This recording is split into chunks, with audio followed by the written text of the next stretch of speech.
Aim right, achieve big at KR Mangalam University. Vinod Bansal ji.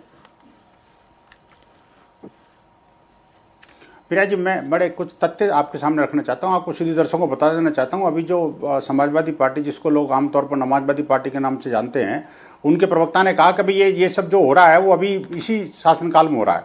मैं कुछ तथ्य आपके रखना चाहता हूँ। देखिए, अगर इसी शासनकाल में हुआ तो, हेलो, आवाज आ रही है मेरी? जी जी, बोलिए बोलिए। मैं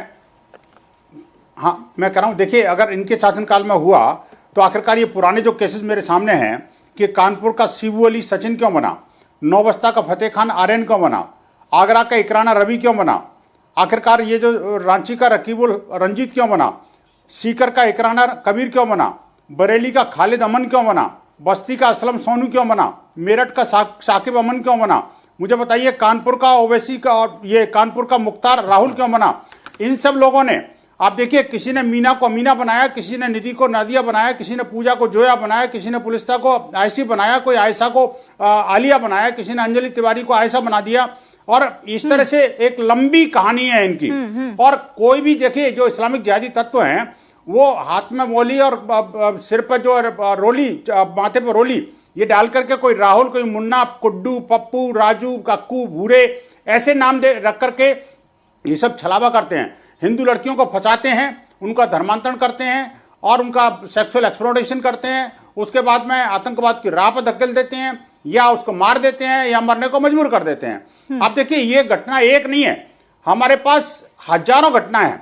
अभी नवंबर में मैंने 400 केसेस की एक लिस्ट जारी की थी मीडिया को, और उससे पहले भी अभी जो कई सारे मीडिया चैनल्स हैं, प्रतिदिन जी इस तरह की घटनाएं आ रही हैं। और ऐसी घटनाओं के बावजूद भी अगर कोई आंखें मुंह बंद करके और ये कह दे कोई ऐसा होता ही नहीं है, ये तो होता ही नहीं है, मैं तो कहूंगा इस घटना के माध्यम से अब जागरण का समय है और उत्तर प्रदेश सरकार इसकी एनआईए जांच करे और जिस पूरे को पूरे रैकेट का जो है ना भंडाफोर करके जो इंटरनेशनल नेशनल जो इसका जो नेटवर्क है, उस नेटवर्क को नैप किया जाए। और मैं कहता हूं कि देखिए, क्योंकि ये जो हमलावर जिहादी हैं, इसलिए न तो नमाजवादी बोलेंगे और नमाजवादियों को पैरोकार जिहादी बोलेंगे। ये सारे के सारे उलेमा जब उदयपुर फाइल होती है, जब उदयपुर फाइल आती है तो हाईकोर्ट चले जाएंगे। लेकिन जब कन्हैयालाल का मर्डर होता है तो इस मुद्दे पर इतनी खामोशी क्यों है? इस मुद्दे पर ओवैसी साहब आते क्यों नहीं, कहते क्यों नहीं कि जो हो रहा है भाई गलत हो रहा है, सजा मिलनी चाहिए और ऐसी सजा मिलनी चाहिए कि आगे के लिए लोग सोचें?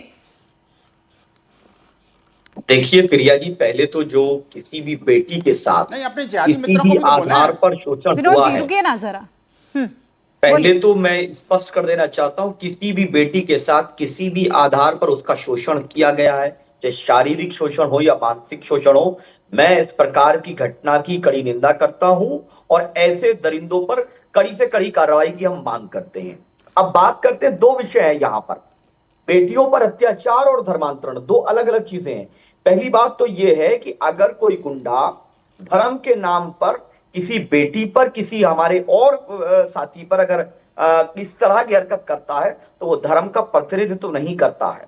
जितने भी हमारे इस्लामिक प्रीचर्स हों, पॉलिटिकल लीडर्स हों, किसी ने भी इस प्रकार की घटना को एंडोर्स नहीं किया है, क्योंकि ये हरकत का इस्लाम से कोई ताल्लुक नहीं है। ये लोग इस्लाम के दुश्मन हैं जो धर्म के नाम पर किसी भी बेटी के साथ ये हरकत, ये शोषण करते हैं। अब दूसरी बात, अब तो अरे सुन लीजिए विनोद जी, में भी आपकी विनोद जी सुनिए ना, आपको सब सुन रहे थे, सुनिए। अब एंटी कन्वर्जन लॉ की मैं बात करता हूं। अगर 18 वर्ष से ज्यादा की आयु की कोई बेटी स्वेच्छा से अपना लाइफ पार्टनर चुनती है तो कोई उसको नहीं रोक सकता। स्पेशल मैरिज एक्ट भारत के संविधान में है। दूसरी चीज, अगर जो लोग आज बड़ा बड़ा कैंपेन चलाते हैं कि हम घर वापसी कराएंगे, आगरा में कहा 5 लाख रुपए देंगे, इस तरह का कैंपेन चलाने वालों पर आज तक एसटीएफ ने या नाई किसी भी एजेंसी ने कोई कार्रवाई नहीं की। लड़की करती है स्वेच्छा से तो चलेगा, तो धर्म परिवर्तन, सुन लीजिए, धर्म मुसलमान लड़की स्वेच्छा से हिंदू से शादी करती है तो नहीं होगा ना। मैं आप बीच में ठीक, अब विनोद जी मैं आपके बीच में बोलूंगा, आवाज समझ में किसी को नहीं। बोलिए शादाब, बोलिए। धर्म परिवर्तन समस्या है, स्वेच्छा से धर्म परिवर्तन चुनना समस्या है कि हम, आप ये कैंपेन तो चलाएंगे कि मुसलमान हिंदू बन जाए, लेकिन अगर कोई स्वेच्छा से हिंदू मुसलमान बनेगा तो आपको उसको परेशानी हो जाएगी। अरे भाई ये बताइए, कितने लोगों ने शिकायत की है उनकी शिकायत पर सरकार हम ने नहीं क्या मनाते। कार्रवाई की है, ये नेपाल से पैसा कैसे आ रहा था, सरकार का सिस्टमेटिक फेल्योर है। अपनी नाकामी छिपाने के लिए जबरदस्ती मुसलमानों को इन्वॉल्व मत कीजिए। और जिसने गुंडागर्दी की है धर्म का नाम चलिए लेकर, मैं आपको हम मामला कहते फिर से हैं समझा तो देती हूँ।